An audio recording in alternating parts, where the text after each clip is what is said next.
আজকে চৈত্র সংক্রান্তি, মানে চৈত্র মাসের শেষ। আমি এখন একটা রান্না করব। রান্নাটা একটু বড় হবে, ধৈর্য ধরে দেখবেন। এই রান্নাটার নাম লাবড়া। গ্রাম বাংলায় আগে এই রান্না করা হতো চৈত্র মাসের শেষের দিন। মনে করা হয়তো এটা খেলে পেট ভালো থাকবে।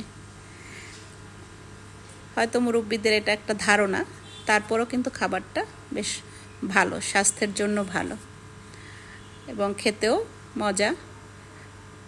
তাই আমি আজকে নিয়েছি রান্না করার জন্য শাক, কলমি শাক, এটা ডাঁটা সহ ডাঁটার শাক, এটা বটি শাক, তারপর পালং শাক এবং পুঁই শাক আছে, মিষ্টি আলু, গাজর। শাকগুলো সব আমার ক্ষেতের, মানে ছাদের।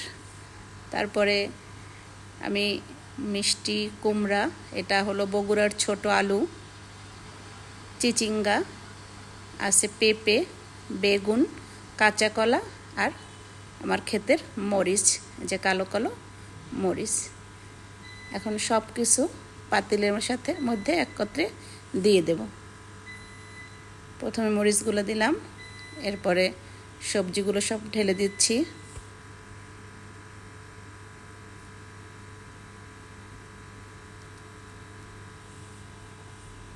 দিয়ে দিচ্ছি শাকগুলো।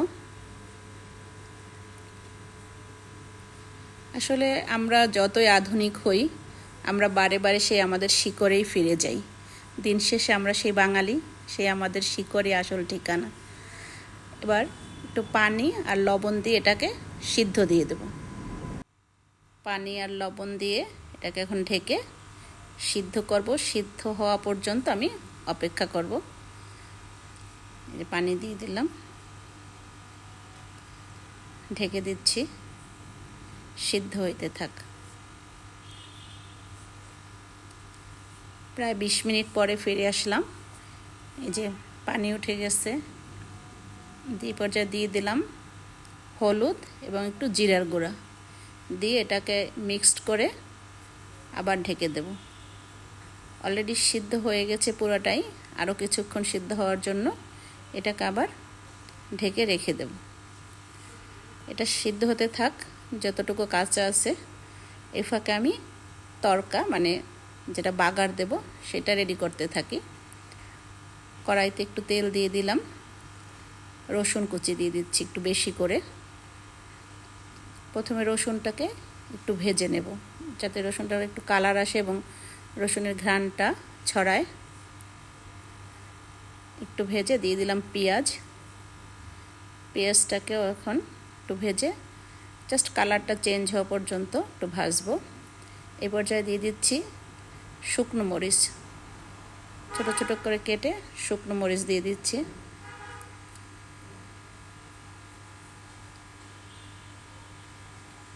শুকনো মরিচটা ভাজা হয়ে গেলে দিয়ে দেব পাঁচফোড়ন।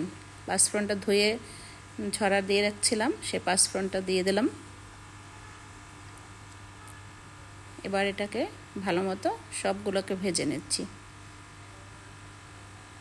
ভাজা হয়ে গেছে, এখন এই যে সবজির মধ্যে ঢেলে দিচ্ছি, লাবড়ার ভিতরে ঢেলে মিক্সড করে জাল দিয়ে নিলেই রেডি হয়ে গেল লাবড়া। আমরা এখন অনেক আধুনিক চাইনিজ সবজি খাই, এইটা খাই সেটা খাই, কিন্তু দেশীয় রান্না হয়তো ভুলেই যাচ্ছি। তাই আমার এই মাঝে মাঝেই প্রয়াস থাকে দেশীয় একদম গ্রাম বাংলার রান্নাগুলো তুলে ধরা। রান্না অলরেডি শেষ, এবার পরিবেশনের পালা। পরিবেশন করে নিচ্ছি খাবার জন্য একটা মাটির বাটিতে।